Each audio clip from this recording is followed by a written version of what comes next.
I've realized that women often seek external validation to feel beautiful, despite reassurances from their spouses. I had done everything I could, yet this was the outcome. My name is Robert, and I first met Amanda at ME University in Atlanta about 15 years ago. I was the only child of pecan farmers from southern Georgia, and my parents had worked tirelessly to ensure I went to college. Despite their efforts, I ended up in the hospital with badly broken legs after slipping on icy steps in January. The month I spent in the hospital was agonizing, the itching bones, the mounting hospital bills. My family lived paycheck to paycheck, and my college fund quickly evaporated. With no financial aid and no prospects, I had to find a job. Fortunately, I qualified for work-study and began working at the campus bookstore. It was there that I met Amanda, and my life changed forever. We became fast friends, then started dating. We were inseparable, sharing countless conversations and rarely leaving each other's side. We did have a few issues where she told me I was controlling and not allowing her to have a life of her own. I said I'd try to do better and promised to control my possessive nature. Eventually, I did loosen up. We bought a house in the suburbs and were living the American dream. We were devastated when I found out I couldn't father children due to an extremely low sperm count. It was the cliché of all clichés. I had forgotten some work-related manuals and emailed my boss about it. It was around 11:15 on a Tuesday. Amanda said she wasn't feeling well, so I gave her tea, a kiss on the forehead, and promised to come home early. I rushed to my car and drove through the quiet streets to our house. Everything seemed as I left it. I hurried to my small office off the garage to find the right manual. As I picked up the phone to call a colleague, I overheard her conversation. I needed, but before I could dial, I heard a voice on the phone. "I'm looking forward to spending a nice time with you," said a man's voice. Amanda giggled, sounding not at all ill, and responded, "I'm looking forward to it myself." What followed were arrangements for setting up a hotel rendezvous.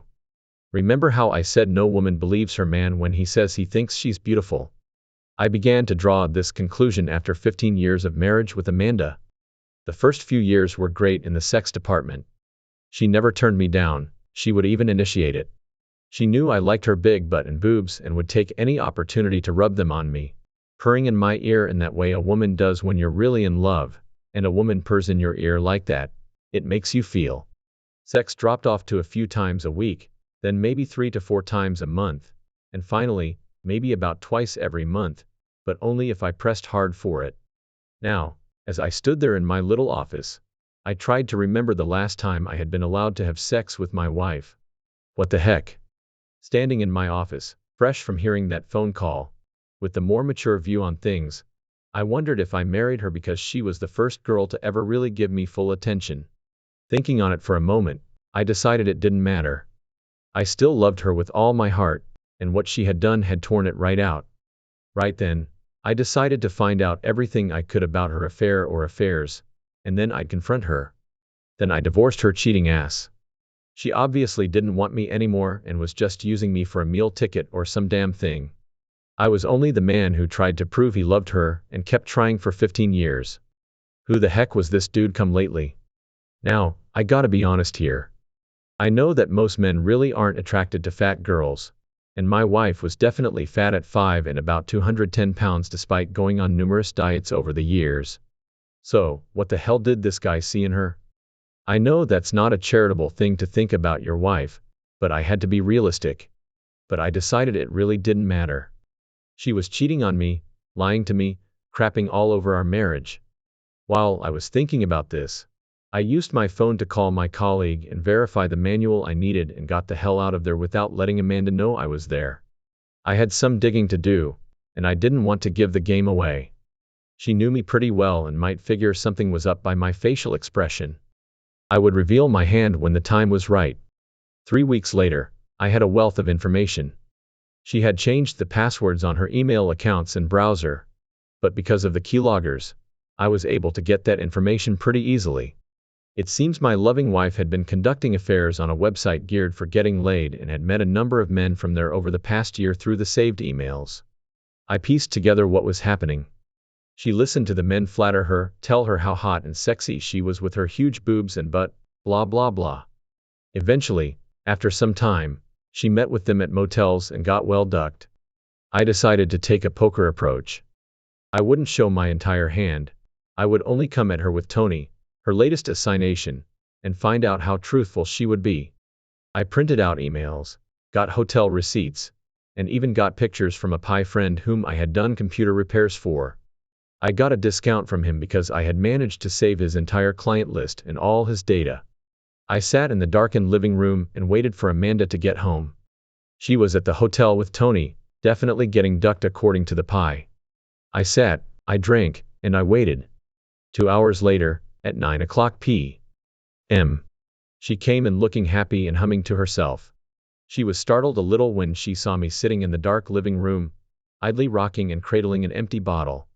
"Rob, you scared me. What are you doing here? How long have you been ducking him?" I asked gently. She gasped and responded, "I have no idea what the hell you're talking about. Stop this at once." The tone was trying very hard for anger and incredulity but sounded more worried than anything. I said in a calm and friendly tone, "Come over here and sit down, my dear wife, and do it right now." She came over and sank into the couch across from me. I asked again, "Now, how long have you been ducking Tony?" She was trying again for indignation but sounded only weak. I didn't answer, just continued to stare at her. She couldn't meet my gaze and looked away at the wall behind me. Finally, she said, 4 weeks. I said, "Thanks for being honest for once. Is he the only one?" She swore he was, but she still didn't meet my eyes. I nodded gently and smiled. I started calling out the names on my list just to let her know I knew what was going on. She tried to interrupt, but I said, "Never mind. I want to know why, Amanda. Why did you do this to us?" She put her face in her hands and cried. I wasn't moved at all. Her tears meant nothing, only that she was caught. Her betrayal had turned my heart into ice. Finally, she got a grip on herself and looked back up at me and said, "Rob, I love you, I do really. With those other guys, it was just sex." I said, "Really? The sex you weren't giving me?" She said, "Well, they made me feel beautiful. I know I'm fat, but they made me feel desirable. And what did I do?" I was starting to get mad now, but I ruthlessly suppressed it. "You're my husband, you're supposed to say those things." "I know you were just telling me that because you had to," she replied. I then asked, "So what? You thought you would go out and find other guys to tell you that you were beautiful, never minding our wedding vows, never minding what it would do to me? Is that it, Amanda?" "Please, Rob, it's not like that. I found this whole trove of sites online about men who like big girls. It was like a whole new world for me. I know you said you like me, but you're my husband, you're supposed to say that. So when I put up the profile and got all these responses, it was like a big rush for me. I don't know how to explain it," she pleaded. The funny thing was, I sort of understood what she was saying. Feeling sexy and desirable, feeling like somebody wanted you. I know that feeling. I thought I had it with my wife. Guess I was wrong. "Well, my lawyer will be in touch with you to work out all the details," I said as I rose from my recliner and headed for the bedroom to grab my suitcase, which was already packed. She started screaming, "Rob, what lawyer? You're not divorcing me, are you?"